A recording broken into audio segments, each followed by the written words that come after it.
Olá pessoal, sejam bem-vindos a mais uma aula de literatura do segundo bimestre. Hoje então a gente vai continuar com a leitura do nosso livro A Mala de Hannah, que foi escrita por Karen Levine e publicado pela editora Melhoramentos. Na aula passada a gente parou a leitura na página 46, tá? E hoje então a gente vai continuar a partir ali da página 47, que tá falando ainda sobre a vida de Hannah, né? Lá em Nove Mesto, quando ela passou pelo inverno de 1941 e 1942. Lembrando que o pai e a mãe dela já tinham sido tirados de casa e a gente vai ver agora o que aconteceu, né, com as duas crianças, que era a Hannah e o seu irmão George. Agora, eram apenas duas crianças, sem os pais. George colocou o braço nos ombros da sua irmã de 10 anos e prometeu cuidar dela. Boschka, a empregada, tentou distraí-los com doces e conversas tenras. Não funcionou. As crianças estavam tristes e todos muito assustados. Horas depois de o pai ter sido levado, bateram novamente na porta. O coração de Hannah disparou. George engoliu em seco. Quem viriam pegar agora? Mas, quando abriram a porta, viram o tio Ludwig, o querido tio Ludwig. Acabei de saber, disse ele, abraçando Hannah com um abraço e George com o outro. Vocês dois vêm comigo. Vocês devem ficar com sua família, com as pessoas que os amam. O tio Ludwig era cristão e tinha se casado com a irmã de papai. Não sendo judeu, não era alvo dos nazistas, mas ele era corajoso de ficar com George e Hannah. A Gestapo já havia avisado que as pessoas que ajudassem judeus seriam punidas severamente. O tio Ludwig disse às crianças que pegassem suas coisas mais preciosas. Hannah pegou sua boneca do tamanho de uma criança de verdade, chamada Nana, que estava com ela desde que tinha 5 anos. George pegou todas as fotografias da família. Cada um deles encheu uma mala. Hannah escolheu uma mala marrom, grande, que já havia usado em viagens com a família. Ela adorava o forro de bolinhas. Quando terminaram de arrumar as malas, apagaram a luz e fecharam a porta, sem olhar para trás. Naquela noite, a tia e o tio de Hannah colocaram-na numa grande cama, coberta com uma colcha de penas. Vamos cuidar de vocês até seus pais voltarem, Hannah, prometeram. E estaremos no andar de baixo, se você acordar no meio da noite. Mesmo tendo passado muito tempo depois que as luzes foram apagadas, Hannah continuava acordada, piscando naquela escuridão estranha. Era uma cama estranha, e o mundo, agora um lugar perigoso, parecia ter virado de cabeça para baixo. O que virá a seguir? Pensou Hannah. Ficou com medo. Finalmente, conseguiu fechar os olhos e dormir. Hannah acordou de manhã com latidos desesperados embaixo da janela. Seu coração acelerou. Será que estava certa? Então, reconheceu o som. Era Sylvia, a leal cadela Borzoi. Sozinha, tinha encontrado o caminho até Hannah e George. Pelo menos alguns amigos, pensou Hannah. Pelo menos alguns amigos continuam leais. Era um pequeno conforto. A casa de tia Hedda e tio Ludwig era pequena, mas confortável, com um lindo jardinzinho nos fundos. Era bem perto da escola. Todos os dias, Hannah e George viam as crianças passando com suas mochilas, rindo e brincando, a caminho da escola. Eu quero ir também! Hannah batia o pé no chão, frustrada e magoada, mas não havia nada que pudessem fazer. Nos meses que se seguiram, tio Ludwig e tia Hedda fizeram o possível para que as crianças ficassem ocupadas. George cortava madeira por horas. Hannah lia e jogava. Seus primos, Vera e Giri, gostavam muito dela.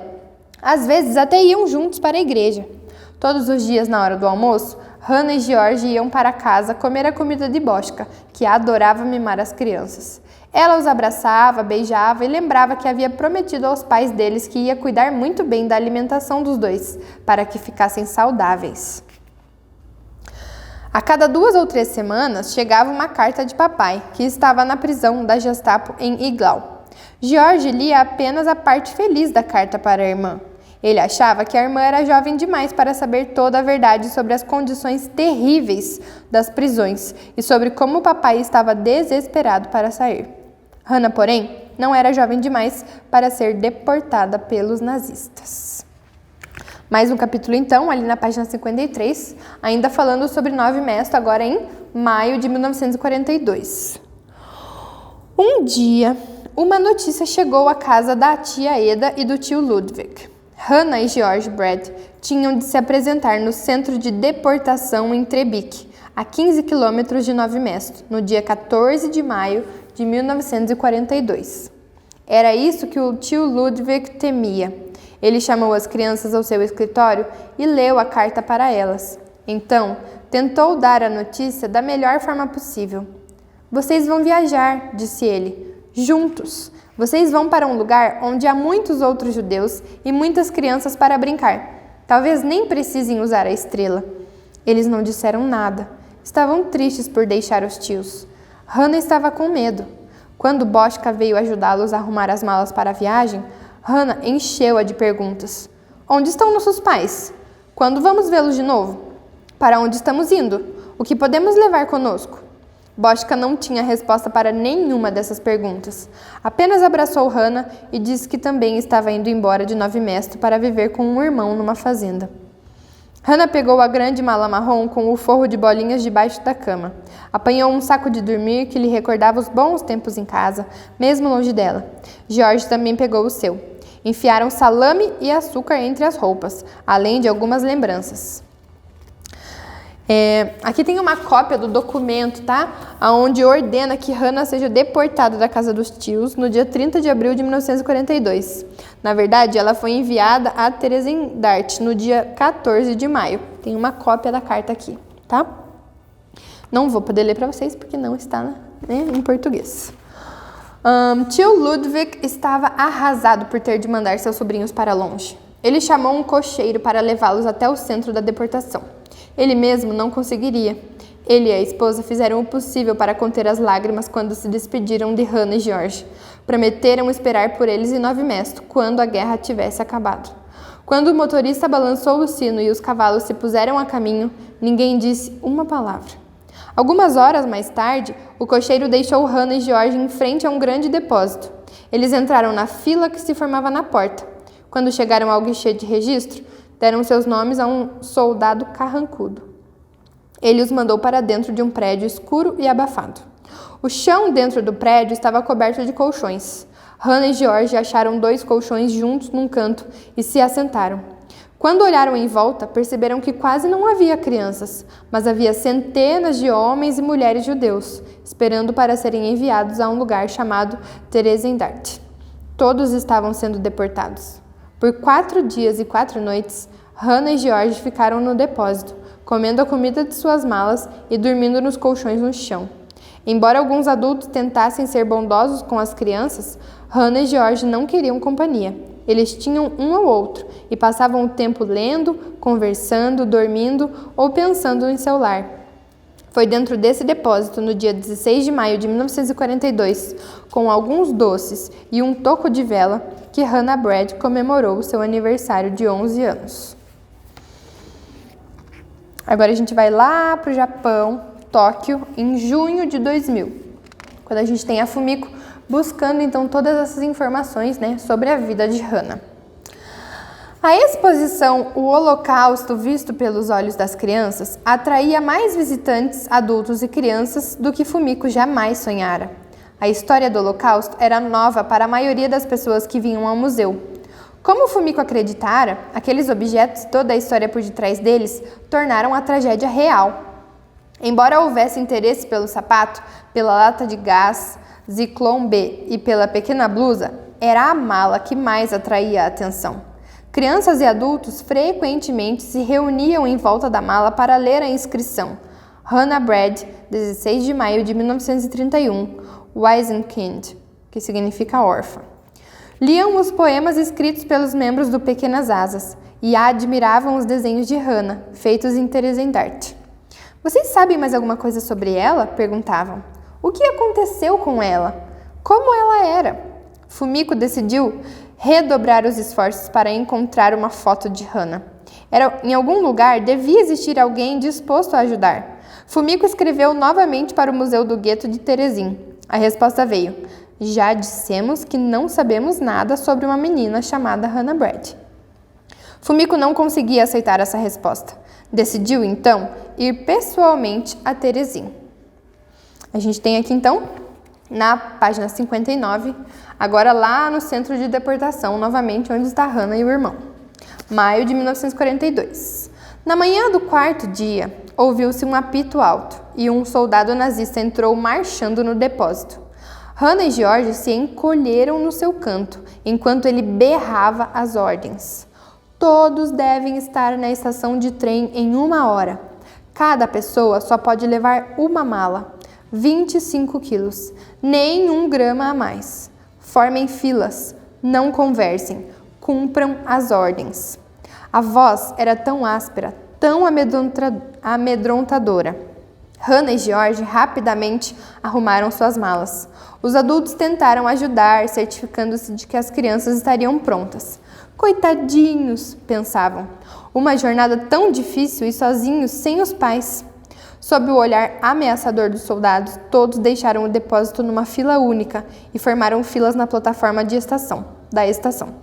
À luz da luz brilhante da manhã, Hannah e George entraram na escuridão do trem, carregando suas malas. Mais pessoas foram enfiadas dentro do vagão, até que ficasse lotado. Então, as portas foram fechadas e o trem começou a andar. Agora lá em Teresin, né? Terezindat, o nome que os nazistas deram à cidade tcheca de Teresin. Fumiko sabia que para resolver o mistério da mala de Hannah, precisava ir até lá. Mas como? A República Tcheca ficava a milhares de quilômetros do Japão e uma passagem de avião ia custar caro. E Fumiko não tinha esse dinheiro. Mas dessa vez, a sorte estava ao lado de Fumiko. Ela foi convidada a participar de uma conferência sobre o Holocausto na Inglaterra. Dali, seria uma viagem curta de avião até Praga, capital da República Tcheca. E Teresin ficava apenas a 2 horas de carro de Praga. Fumiko não conseguia conter a ansiedade para partir. Na manhã de 11 de julho de 2000, Fumiko saiu do ônibus na praça principal de Teresin. À primeira vista, parecia uma cidade qualquer. Havia ruas largas, cercadas por árvores e casas de 3 andares muito conservadas, com floreiras nas janelas. Por um momento, Fumiko esqueceu-se de que tinha apenas 1 dia para cumprir sua missão. Naquela noite, teria de voltar para Praga. Seu voo para o Japão sairia na manhã do dia seguinte. Fumiko não havia marcado nada, não havia nenhuma reunião planejada. Mas diretamente da praça principal, pôde avistar um longo prédio de 2 andares, pintado de amarelo. Era o Museu do Gueto de Teresin. Fumiko abriu a grande porta da frente e entrou na recepção fria. Estava tudo muito quieto. Onde estariam todos? Ela olhou dentro de alguns escritórios próximos à entrada principal. Estavam vazios. Parecia não haver ninguém no prédio. O que aconteceu? Pensou Fumiko. Será que é horário de almoço? Não, são 10 horas da manhã. Fumiko voltou para a praça e cutucou o ombro de um homem simpático que estava sentado num banco. Você pode me ajudar? Perguntou ela. Estou procurando alguém do museu. Oh, hoje você não vai achar ninguém, minha jovem. É feriado e todas as pessoas que trabalham ali estão de folga, respondeu o homem. Acho que você está sem sorte. E aí, então, a gente tem aqui, voltando lá para onde está Hannah e George, né? Terezindat, maio de 1942. A viagem foi calma, sem surpresas. As pessoas ficavam perdidas em pensamentos e no medo do futuro. Então, o trem parou abruptamente. As portas foram abertas violentamente e os aterrorizados passageiros próximos às portas podiam ver o cartaz. Estação Burozovic. Hannah apertou os olhos por causa do sol. Quando desceu do trem com seu irmão e sua mala, ali foram avisados de que deveriam andar até a fortaleza de Terezindat. Tratava-se de apenas alguns quilômetros, mas as malas eram grandes e pesadas. Será que devemos deixar alguma coisa pelo caminho? Pensaram Hannah e George, para aliviar o peso? Não, tudo o que tinham nas malas era precioso demais. Eram as únicas recordações do lar e da vida que tiveram. George carregava uma mala, a outra puseram num carrinho, puxado por prisioneiros. Hannah e George se aproximaram da entrada do fortaleza murada e ficaram na fila. Todos estavam usando uma estrela amarela.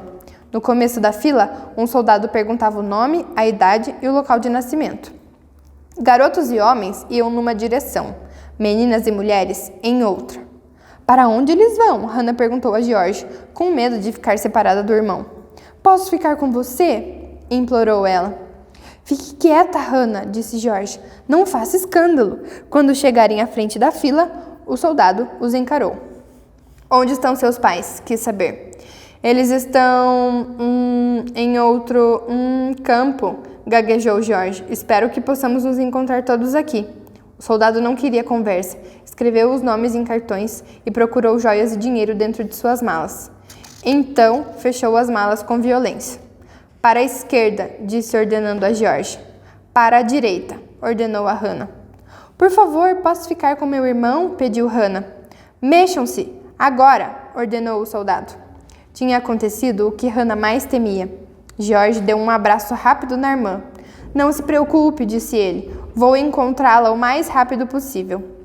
Lutando para não chorar, Hannah pegou sua mala e seguiu as outras meninas até o Kinderheim, Casa das Crianças L410, um amplo barracão que seria seu lar durante os 2 anos seguintes. Bom, a gente vai parar com a nossa leitura por aqui hoje e eu gostaria que vocês prestassem bastante atenção. Esse é um momento bem triste da história, onde Hannah se encontra realmente sozinha, né, lá no campo. Ela estava ainda com o irmão, mas chegou um momento em que homens iam para um lado, mulheres iam para outro, e ela acabou então ficando separada de toda a sua família. Ela era uma jovem de 11 anos e teve que enfrentar tudo isso praticamente sozinha, né? Ainda tem vários acontecimentos para que a gente tome conhecimento aqui na narrativa. Nas próximas 2 semanas a gente vai estar finalizando então a leitura do livro. Mas eu espero que vocês estejam gostando bastante, estejam aproveitando a leitura, acompanhando aqui com as nossas videoaulas e também realizando as atividades que são postadas juntamente com o vídeo, tá bom? E espero que vocês estejam bem animados para a gente continuar então essa leitura na próxima semana. Muito obrigada a todos e até mais!